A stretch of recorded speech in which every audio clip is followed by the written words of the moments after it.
N'oubliez pas de soutenir et de vous abonner à la page Eco-News Insight pour recevoir toutes les nouveautés.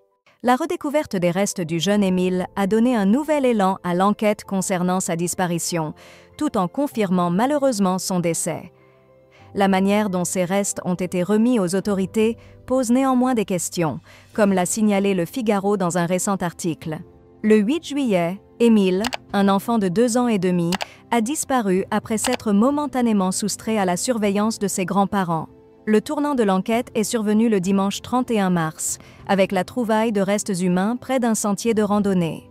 Cette découverte a orienté les recherches vers la possibilité d'un déplacement post-mortem et les circonstances de la remise de ces restes aux forces de l'ordre suscitent de vives discussions.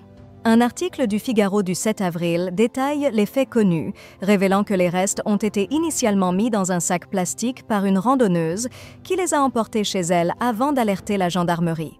La question se pose alors, pourquoi cette randonneuse, dont l'identité reste secrète, a-t-elle décidé de bouger les restes? Cette action complique en effet l'enquête.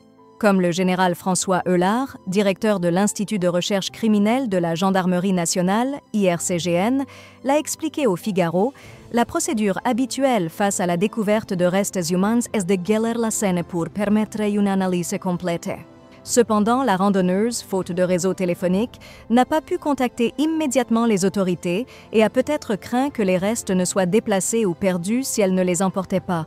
Quelles conséquences pour la personne ayant trouvé et emporté les restes d'Émile? En déplaçant les restes du jeune garçon, elle a modifié l'état des lieux initial. Cependant, est-elle susceptible d'encourir des sanctions judiciaires? Il est peu probable qu'elle soit poursuivie si elle démontre qu'elle a agi sans mauvaise intention, bien qu'elle admette ne pas avoir pris la meilleure décision possible.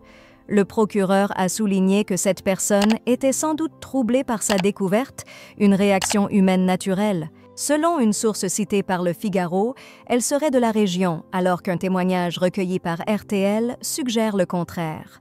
Le maire du Vernet a également mentionné à la Provence que son parcours sur le sentier n'était pas celui habituellement utilisé par les locaux, indiquant qu'elle pourrait ne pas être familière avec les lieux.